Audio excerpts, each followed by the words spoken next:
"Hold it right there, you filthy thief." The words exploded across a crowded Atlanta street at rush hour.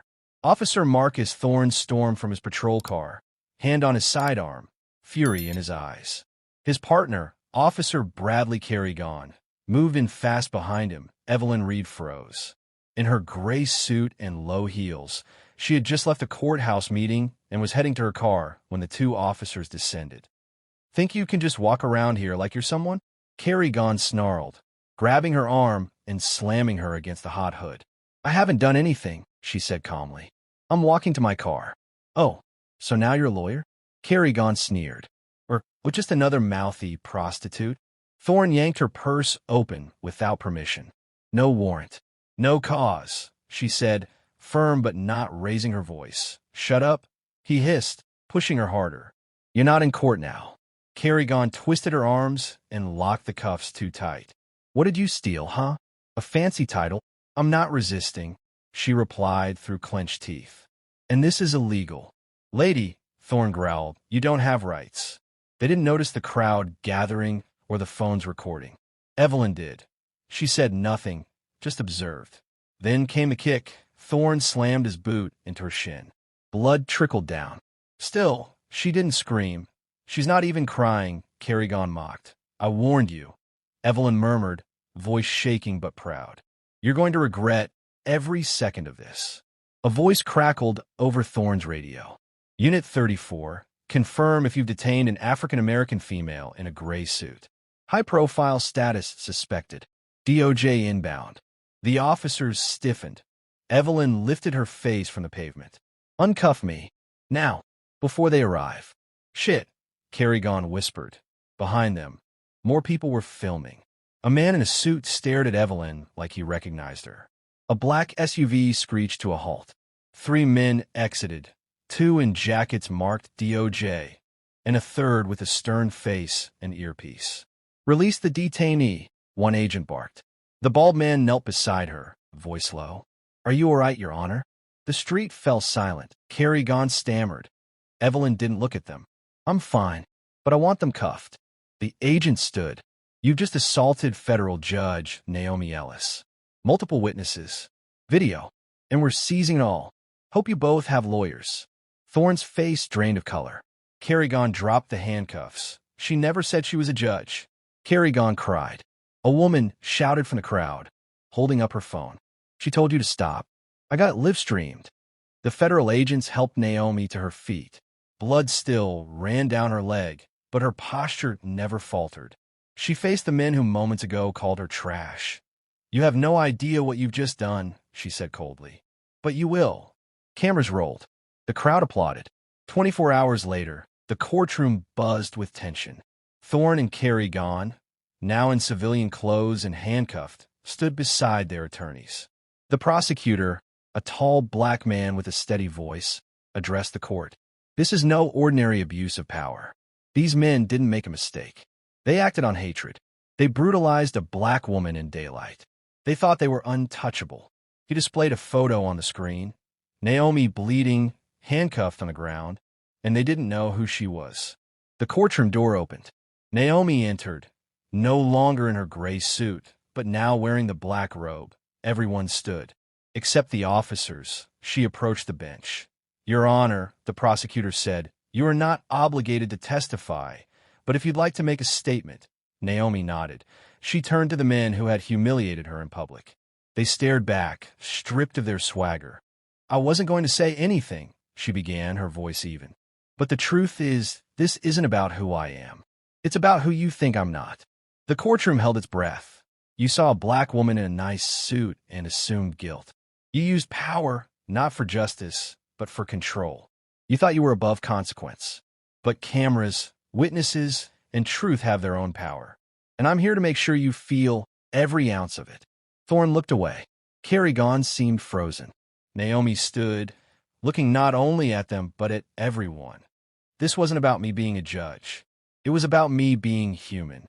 And how little that meant to you, until it meant everything. My name is Naomi Ellis," she began, her voice calm but unwavering. "I have served as a federal judge for the Northern District of Georgia for 9 years. I was born in Decatur, raised by a nurse and a welder. That afternoon, I was simply walking home after speaking to a group of young black girls who dream of walking the path I've walked. And it was then that you stopped me. The courtroom held its breath. You call me trash. A prostitute. You shoved me to the ground like I was less than human. You didn't know who I was, and that's exactly the problem. You didn't need to know. You should have treated me with respect, because I am a person. But you didn't. Because to you, a black woman wasn't worth that. Kerrigan's hands trembled in his lap. Thorne stared ahead, jaw tight, eyes glassy. I'm not here for revenge, she continued. I'm here because this wasn't a mistake. It was a mirror, a reflection of who you become when no one's watching. But I saw you. The cameras saw you. And now, so does this court. When she finished, the room remained suspended in silence. The judge cleared his throat. This trial will continue tomorrow with additional witness testimony and video evidence. But let this be clear, this is no longer just about two officers. This case exposes a truth many avoid. But in this courtroom, truth is not ignored. It is addressed, and it is sentenced.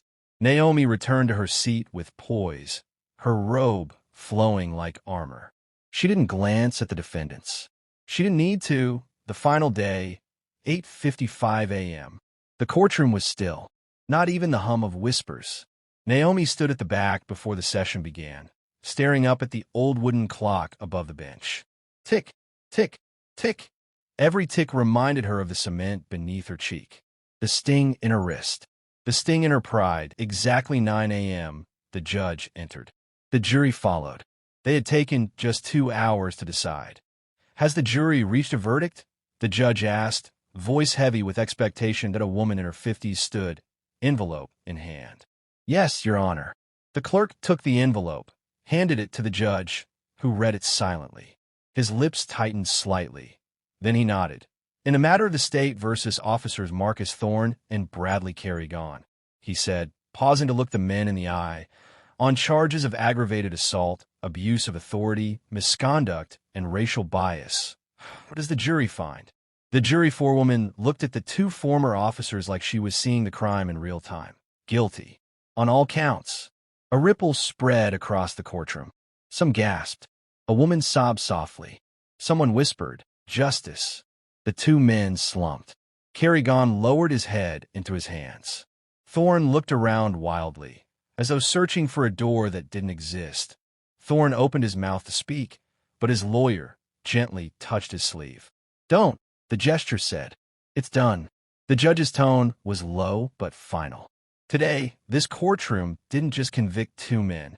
It exposed a wound. Deep, systemic, ugly. But justice, even delayed, still has power. You will be taken into custody immediately. Sentencing will occur within 30 days. Until then, you are remanded to the Federal Detention Center without bail. The bailiffs approached. Naomi stood as the officers were handcuffed. The same way they had once cuffed her. She didn't smile. She didn't gloat. But her eyes locked on theirs with the weight of everything unsaid. They had dragged her through the dirt. Now, they couldn't meet her eyes. Naomi turned, walking down the aisle, each step echoing like a gavel in the quiet chamber. Her robe swept behind her like a banner. No longer a victim, not just a judge. She was now a symbol. Outside the courthouse, gray clouds hung low. Press, onlookers, and strangers had gathered. Some clapped as she passed. Others simply nodded, acknowledging something deeper than words. She paused at the top of the courthouse steps, looked out at the crowd, and spoke softly. This verdict isn't just about me. It's about every person who's ever been silenced, disrespected, or dismissed because of the color of their skin or the sound of their voice. Let today be a message that dignity is not a privilege. It's a right. Reporters shouted questions. She didn't answer. She descended the steps, not looking back as she reached the bottom. A little girl, no more than 12, with tight curls and wide eyes, stepped forward from the crowd. Judge Ellis, the girl whispered. Naomi turned. I want to be like you. Naomi bent down to her level, placed a gentle hand on her shoulder, and said, then be better than me. Be fearless. The girl nodded. Naomi stood, looked up at the sky one last time, and walked away. And though the clouds still lingered for Naomi Ellis, the storm had finally passed.